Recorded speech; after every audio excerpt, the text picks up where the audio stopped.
Good morning mga home viewers, home buyers. Magandang araw na naman sa inyong lahat. Nandito naman tayo para magbigay ng panibagong house tour. Nandito ako ngayon sa may Dasmariñas, Cavite.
Yung subdivision na to ay napakagandang project. Kasi kompleto to, like yung mga amenities natin dito, amenities and features. Meron tayo ditong clubhouse, multipurpose hall, yung indoor and outdoor basketball court natin. Tapos yung tennis court, children's playground, swimming pool, and bicycle rack. Yung kung bakit siya maganda, itong project na to, kasi malapit ito dun sa mga tinatawag nating mga selling point area. Yung accessibility, meron tayo dito mga nearby places tulad ng Asia Medical Hospital. Tapos yung ating De La Salle University Medical Center. Nandito din yung General Emilio Aguinaldo Hospital. Pati na rin yung Philippine Christian University. So meron din dito, dito din malapit yung Lyceum of the Philippines University ng Cavite. De La Salle University, yung Health Science Institute, tsaka yung De La Salle University Dasmariñas, City of Dasmariñas, and Robinson's Place Dasmariñas. Samahan nyo po kaming muli para magbigay ng panibagong house tour para sa isang magandang project dito sa loob ng Dasmariñas, Cavite. Tara! Yung house tour natin ngayon, ito yung 2-story single detached dito sa Washington Place, Dasmariñas, Cavite. Yung property details ito yung lot area nito ay 163 square meter. Ang floor area nito ay 103 square meter.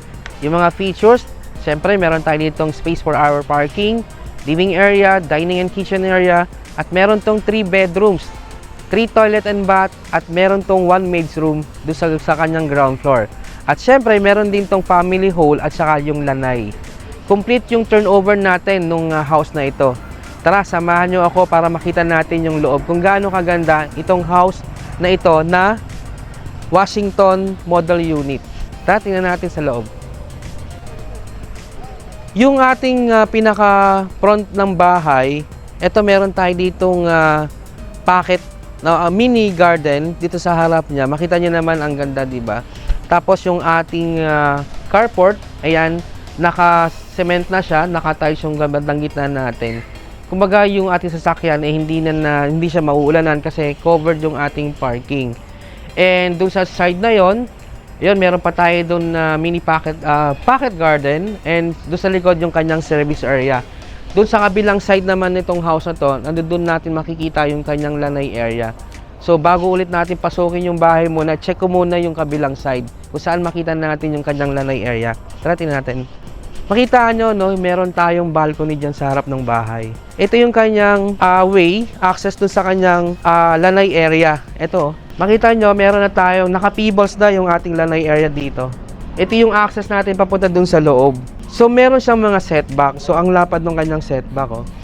Tapos, pati dun sa side na yun. Kaya lang, yung sa likod niya, sarado na. Ang open space lang natin yung both side. Check na natin yung loob ng bahay. Yung pinaka main door natin, steel yung ginamit natin para mas tumatagal siya. Tsaka sobrang tibay. Tara!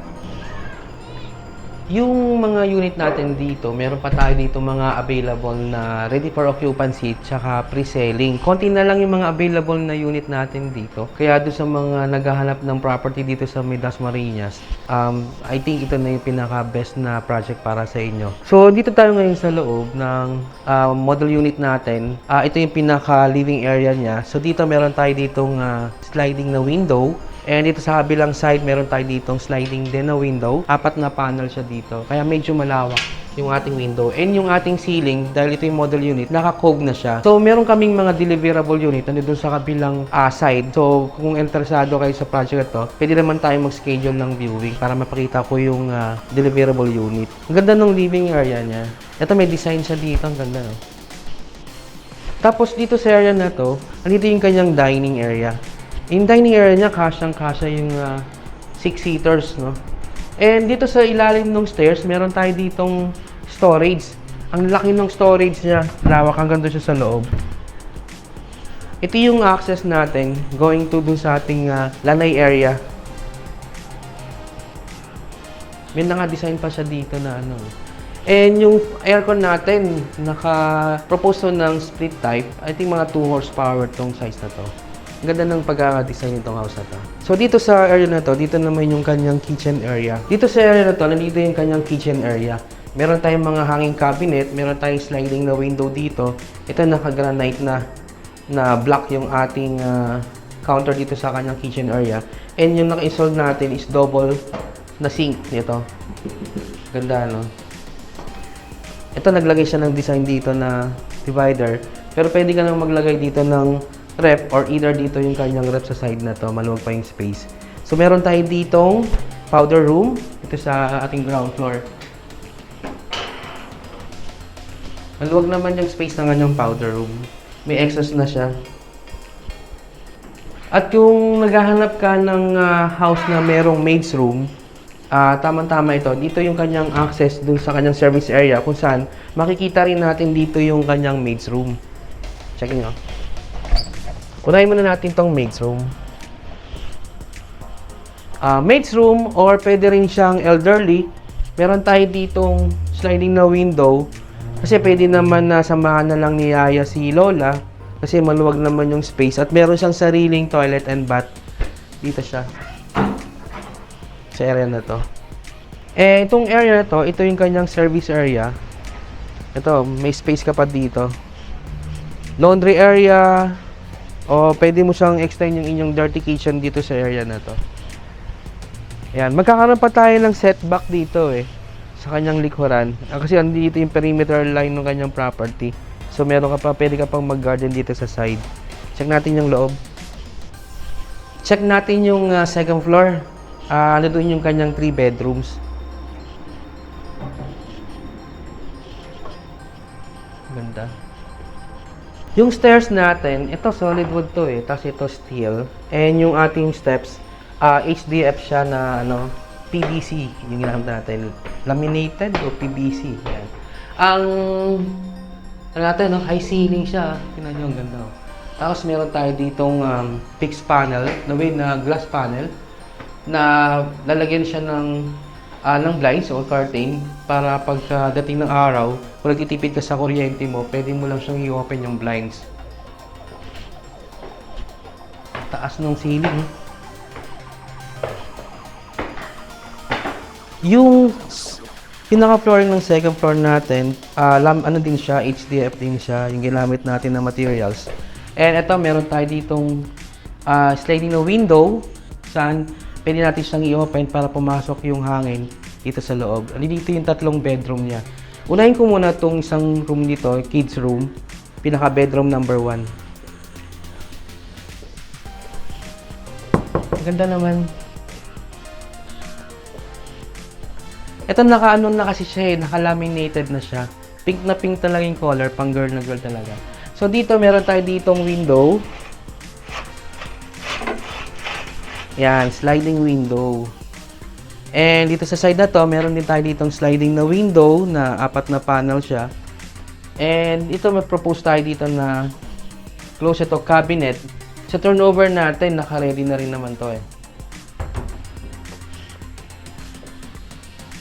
Check natin yung, ang luwag ng space ng room niya. Check natin yung room number 2. Dito yung kanyang room number 2. Same, yung mga door natin is puro same lang na mga materials natin. Solid wood yung ginamit natin. Tapos, yung ating wall, ito, dito sa part na ito, naka-drywall siya dito. Pero dito, concrete na. Ito, meron tayo ditong sliding na window and then doon window. Ang ganda nung pasok ng hangin kasi dalawa yung window niya. May mga ibang bahay kasi o ibang house na isa lang yung window. At least ito dalawa talaga. Pwede mo siyang i-open. And then ito yung ating propose do sa ating window type na aircon. Nakaabang na siya. May saksakan na rin dito. Ganda ng combination ng color. Boy, girl sa kabilang side. And ito yung kanyang toilet and bath sa second floor. Ito yung common toilet and bath para dun sa dalawang room natin. HCG yung brand na ginamit sa kanyang pictures. Ayan, meron tayo ditong owning na window para sa kanyang exhaust. So, kung gusto mong mag-install ng hot and cold, naka-ready na rin yung saksakan natin doon. Ayan, yung iba naglalagay ng partition dito. Check natin yung last room. Ito yung kanyang master bedroom. Ito ang ganda, naglagay siya ng dito design. Wow. Yung kanyang master bedroom, meron siyang sariling toilet and bath. Ganda nitong master niya, may design na siya. Kung gusto niyo ng ganitong design, pwede naman nating i-request. Dito meron tayong dalawang window na sliding. Dito sa side na to yung isa, and then dito naman kabilang side yung isa. Ito kasing unit na to, naka-wallpaper na siya na design. So, yung turnover natin, paint lang yung mga unit na turnover natin. So, at least nagkaroon tayo ng idea kung paano i-redesign tong bahay na to. Ito, naglagay siya dito ng divider, paintings. Ito yung kanyang aircon. At dito yung kanyang cabinet o closet. Laki naman ng space eh. Ang laki ng master bedroom natin. Ito yung kanyang toilet and bath sa master bedroom. Tingnan nyo guys, ang ganda. Kasi meron siyang bathtub. Tapos meron siyang doong owning na window, pinaka-exhaust niya. HCG yung brand, no? Ganda. Ganda ng mga materials na ginamit natin. Dito PVC yung ginamit natin dito. Plastics. Yung kanyang door. Ito yung access papunta dun sa kanyang balcony. Dito yung ginamit natin na materials dito. Ito yung steel. Kaya pang matagalan talaga. Check nyo yung balcony, ang ganda. Oh, ang ganda ng space ng laki ng space ng kanyang balcony. Kasi pwede tayong maglagay dito ng table and chairs para tambayan. Kasi mahangin eh, no? Ganda. Luwag. Tsaka makita niyo yung community natin, no? Tahimik. So, talagang yung mga bata pwedeng maglaro sa labas. Actually, konti na lang yung natitirang nating unit dito. Kaya sa mga nagkaka-interest na mag-invest dito, andyan yung aming contact number sa baba. Ang hangin, no? Ganun ng lugar. Okay, so thank you so much sa pagsama niyo sa amin sa house tour nitong project natin dito sa May Dasmariñas. At kung kayo ay interesado, maaari niyo po kami makontak sa aming number dyan sa baba. Yung full details po, lagyan na rin namin dyan sa may ibaba po. Kung bago pala kayo sa aming channel, huwag niyo pong kalimutan na mag-like, mag-subscribe, pa-share na rin po nung aming mga video. Baka isa sa mga kamag-anak nyo, friend, relatives, ay naghahanap po ng bahay, ng investment dito sa May Dasmariñas, Cavite. And don't forget po, pa-hit ng notification bell para lagi kayong updated sa mga bago naming house tour.